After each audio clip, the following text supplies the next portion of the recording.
মানুষ পারে না এমন কিছু হয় না।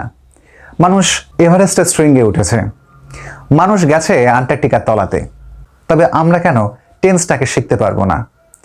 আসলে আমাদের ছেলেবেলা থেকে একটা ভীতি কাজ করে যে আমি টেন্সটা পারবো না, কিন্তু এর মধ্যে ভয় পাওয়ার মতো তেমন কিছুই নেই। আমরা ধীরে ধীরে আমাদের এই চ্যানেলে টেন্সের যে সমস্ত ভিডিওগুলো ছাড়ছি, যদি সেগুলো তোমরা একটু খেয়াল করো বা একটু ফলো করো, তাহলে দেখবে টেন্স সম্পর্কে তোমাদের ভীতিটা অনেকটা কমে গেছে এবং একটা নির্দিষ্ট সময়ের পরে তুমি দেখবে তুমিও টেন্স কাউকে শেখাতে পারছ। তাহলে দেরি না করে চলো, আজকে আমরা শুরু করছি টু হ্যাভ ভার্ব।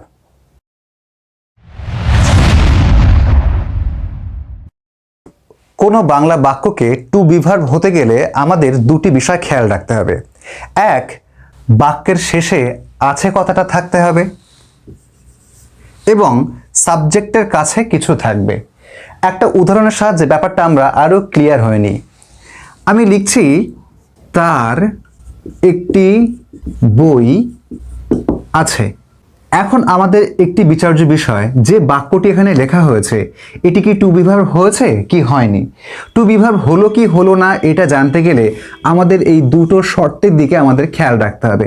প্রথমে বলেছে বাক্যের শেষে আছে কথাটা থাকবে, তুমি দেখো বাক্যের শেষে আছে কথাটা আছে।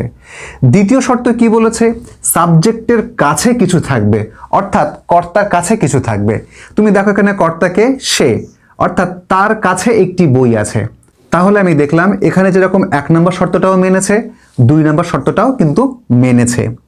তারপরে আমি আরেকটি বাক্য লিখছি, রাজুর দুটি ব্যাগ আছে।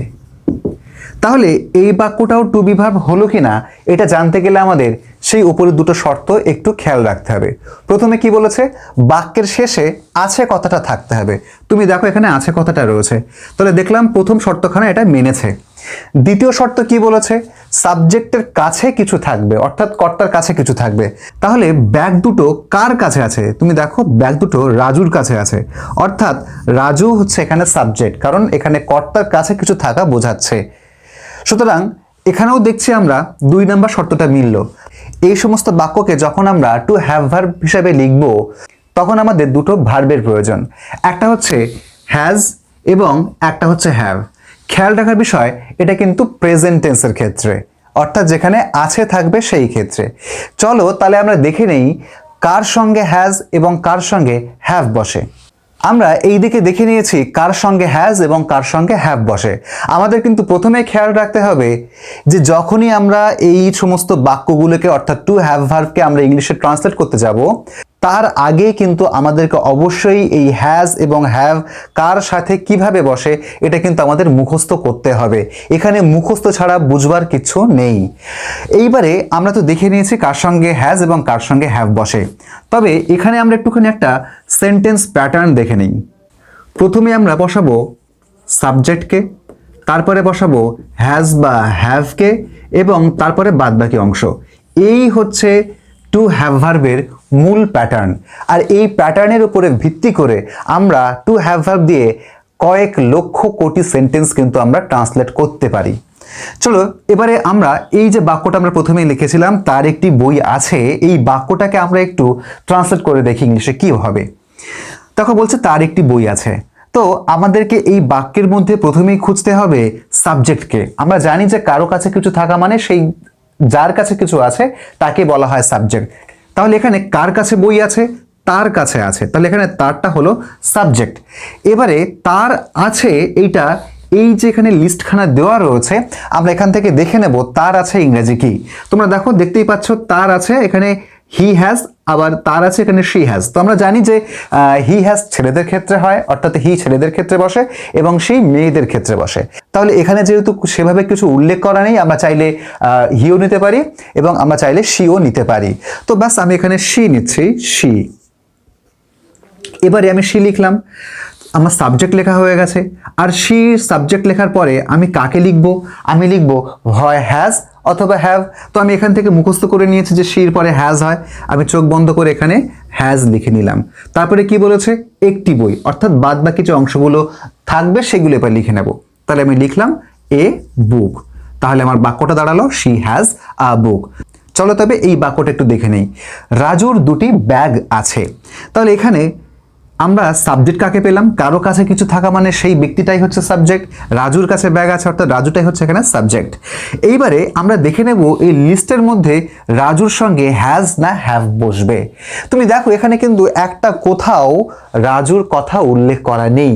তাহলে আমরা এবারে কাকে বসাবো? ভয় পাওয়ার ব্যাপার নেই, এখানে দেখো সব কিছু এখানে লেখা রয়েছে। তুমি দেখো এখানে লেখা রয়েছে একটি নামের সাথে হ্যাজ বসে। রাজু একটা নাম, তাহলে রাজুর সঙ্গে কি বসবে? অবশ্যই হ্যাজ বসবে। তো আমি লিখছি রাজু, আমি সাবজেক্টটাকে লিখলাম রাজু, তারপরে হ্যাজ হ্যাভের মধ্যে আমি লিখলাম হ্যাজ। কি রয়েছে? দুটো ব্যাগ, দুটো ইংরেজি টু আর ব্যাগ ইংরেজি ব্যাগ। আমি কি বাক্যটা ঠিক লিখলাম? ভুল লিখেছি। কটা ব্যাগ রয়েছে? দুটো। তাহলে ব্যাগ হবে নাকি ব্যাগস হবে? অবশ্যই ব্যাগস হবে। এই এসটা কিন্তু আমরা যেন যোগ করতে ভুল না করি। অর্থাৎ আমি যখন ইংরেজি করব নাম্বারের যেন গন্ডগোল না হয়, অর্থাৎ নাউনের সঙ্গে এস যোগ করব কি যোগ করব না, এই বিষয়টা কিন্তু আমাদের খেয়াল রাখা খুব জরুরি। চলো আরো কিছু উদাহরণ দেখে নিই। ঘড়িটির 3টি কাঁটা আছে। তো এই বাক্যটা কি টু হ্যাভ ভার্ব হবে? অবশ্যই হবে, কারণ শেষে আছে রয়েছে এবং ঘড়িটার কাছে আছে 3টে কাঁটা। তাহলে এইখানে ঘড়িটার সাবজেক্ট। ঘড়ি ইংরেজি কি? দ্য ক্লক অথবা দ্য ওয়াচ। দ্য ক্লক মানে হচ্ছে দেওয়াল ঘড়ি, দ্য ওয়াচ মানে হচ্ছে হাত ঘড়িতে আমি ক্লক লিখছি। এইবারে দ্য ক্লক, আমি এখানে কটা ঘড়ির কথা উল্লেখ করেছি? একটি ঘড়ির কথা উল্লেখ করেছি, অর্থাৎ একটি নাম বোঝাচ্ছে। আর আমরা জানি একটি নামের সাথে হ্যাজ হয়, তাহলে আমি লিখছি দ্য ক্লক হ্যাজ। কটা কাটা রয়েছে? বাদ বাকি অংশের মধ্যে কি লিখবো? 3টে কাটা, এই যে অংশটা পড়ে রয়েছে এটা লিখবো। এখন 3টে ইংরেজি কি? 3। আর কাটা ইংরেজি কি? ঘড়ির কাটা ইংরেজি হ্যান্ড। তাহলে আমি বাক্যটা কি হলো? The clock has 3 hand. আমি কি ঠিক লিখলাম? ঠিক ধরেছ, ভুল লিখেছি। এখানে কিন্তু একটা এস যোগ করতে হবে, হ্যান্ডস। কেন? এখানে 3 যেহেতু রয়েছে, এখানে কিন্তু আমাকে হ্যান্ডস কথাটা অর্থাৎ এস কথাটা যোগ করতে হবে। চলো আর একটা উদাহরণ দেখি। রাম এবং শ্যামের একটি বাড়ি আছে। তাহলে এখানে সাবজেক্ট কারা কারা? এখানে দেখো রাম এবং শ্যাম, অর্থাৎ বাড়িটা কাদের কাছে রয়েছে? রাম এবং শ্যামের কাছে। অর্থাৎ এই বাক্যে কিন্তু দুখানা সাবজেক্ট। তাহলে রাম এবং শ্যাম ইংরেজি কি? আমরা প্রত্যেকে জানি রাম অ্যান্ড শ্যাম। এইবারে রাম অ্যান্ড শ্যাম, এইটা এর সঙ্গে হ্যাজ বসবে নাকি হ্যাভ বসবে?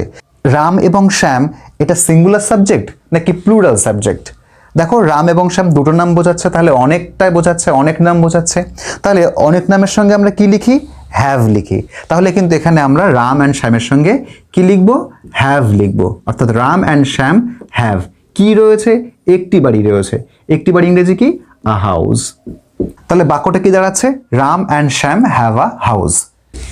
দেখো পরের বাক্য লেখা রয়েছে যে বইগুলির অনেক পৃষ্ঠা আছে। তাহলে এখানে সাবজেক্টকে বইগুলির, তাহলে বইগুলির ইংরেজি কি? The books. যেহেতু বইগুলি বলেছে মানে আমি এক্স যোগ করলাম, প্লুরাল করলাম দ্য বুকস। এখন দ্য বুকস একটা নাম নাকি অনেক নাম? দ্য বুকস মানে অনেকটা বোঝাচ্ছে, তাহলে অনেক নামের সাথে কি যোগ করি আমরা? হ্যাভ যোগ করি। তাহলে আমরা এখানে কিন্তু আমরা হ্যাভ লিখলাম, দ্য বুকস হ্যাভ। কি রয়েছে? অনেক পৃষ্ঠা। অর্থাৎ বাদ বাকি অংশে আমি কি লিখবো? অনেক পৃষ্ঠা। অনেক ইংরেজি কি?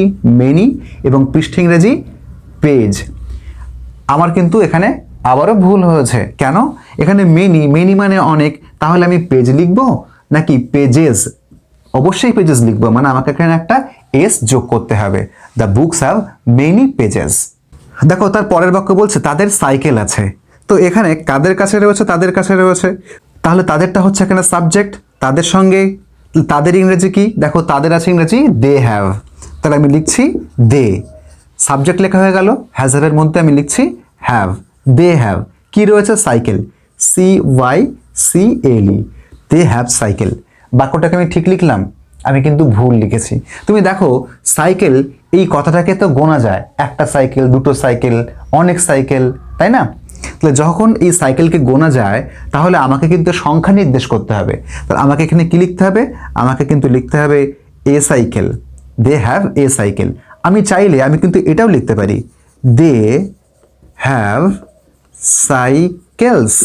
অর্থাৎ যেহেতু আমার বাংলা বাক্যে একটা কি দুটো কি অনেকটা উল্লেখ করা নেই, তাই আমাকে কিন্তু ইংরেজি বাক্যে হয় এ সাইকেল লিখতে হবে, না হলে সাইকেলস লিখতে হবে। অর্থাৎ বাংলাতে না থাকলেও ইংলিশে কিন্তু আমাকে সংখ্যাটা নির্দেশ করতে হবে।